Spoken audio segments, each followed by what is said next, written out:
Hello बच्चों, स्वागत है आपका नए वीडियो में। नए टॉपिक के साथ हम आ गए हैं। आज का हम टॉपिक काफी इंपॉर्टेंट लाए क्योंकि आज का टॉपिक है बायोलॉजी का। ठीक है, तो मतलब आपको 29 फरवरी का पेपर है। अगर ये टॉपिक आपने तैयार कर लिया तो ज्यादा नहीं कहेंगे, 2 नंबर तो आपके पक्के ही हो जाएंगे। और ये लॉन्ग में आ जाता है तो 5 से 6 नंबर देके जाता है। ठीक है, तो भैया पहले आप सुन लीजिए। ठीक है, मेरा मानना है लिखने से ज्यादा अगर आप बच्चा सही से सुन ले तो उसका दिमाग में सेट हो जाता है। और यहाँ अगर सेट हो गया तो भैया कॉपी वॉपी कोई जरूरत नहीं, यहाँ सेट करना सीखो। कॉपी में सेट करना नहीं, छाप पता लगा कॉपी में छाप दिया, हाँ हो गया काम। कॉपी का छपा हुआ एग्जाम में काम नहीं देता, यहाँ जो छपा है वही काम देगा। तो वहां यहाँ छापने के लिए क्या, खाली हमें सुन लीजिए। पहले जो सुना रहे वही सुनिए। ठीक है भैया, बहुगुणता मतलब एक बीज से कई गुणों का निर्माण होना ही बहुगुणता कहलाता है। ठीक है, अब भैया जब बहुत से गुण होते हैं उनका भैया अलग अलग भी किया जा सकता है। ठीक है, और इसका अध्ययन जो है वो भैया सबसे पहले ल्यूवेनहॉक ने किया। एक ही बीज में एक से अधिक भ्रूण होने को बहुगुणता कहते हैं। ठीक, हमने जे समझाया, जे लिखा। इनसे उत्पन्न सभी पौधों को उगते समय अलग अलग किया जा सकता है। भैया एक बीज से कई भ्रूणों का निर्माण होता है। ठीक, समझ गए। और इसका कहने का अब जो कई भ्रूण बनते हैं तो उसे अलग भी कर दिया जा सकता है। ये नहीं कि भैया बहुत से भ्रूण एक जगह पे इकट्ठे हो गए तो ऐसा नहीं कि उन्हें अलग नहीं कर।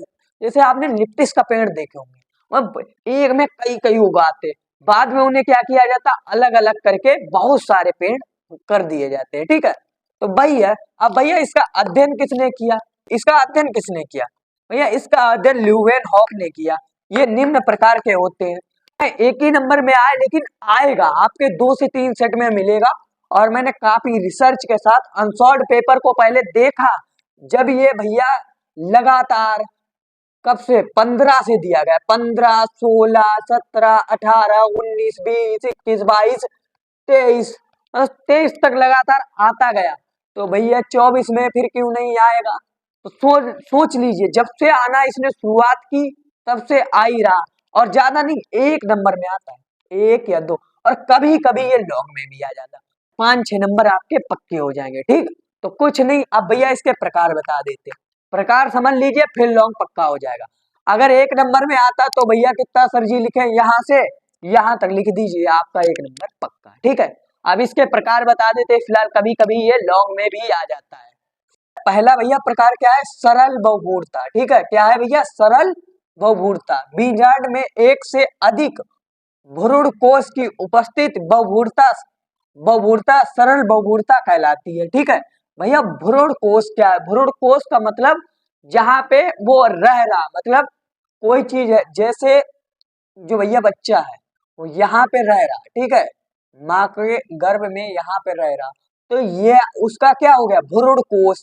अब भ्रूण कोश क्या होता है भैया, उसे जो पौष्टिक चीजें ये मिल रही हैं, जैसे हमने माँ ने अनार खाया तो उसे जो पौष्टिक चीज मिली वो क्या हो गई, भ्रूण कोश। ठीक है, सॉरी भ्रूण पोष, वो क्या हो गई, भ्रूण पोष।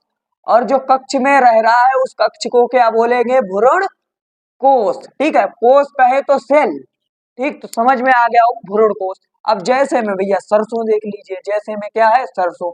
अब मिश्रित बहुगुणता, मिश्रित की बात कहें तो कुछ मिल रहा होगा। ठीक है, सीधी बात, अगर तुमसे कहे भैया मिश्रण क्या होता, तो आपने केमिस्ट्री में पढ़ा होगा, मिश्रण मतलब कोई दो चीजें मिल रही, कुछ तो इसमें मिल रहा, तभी तो नाम पड़ा मिश्रित।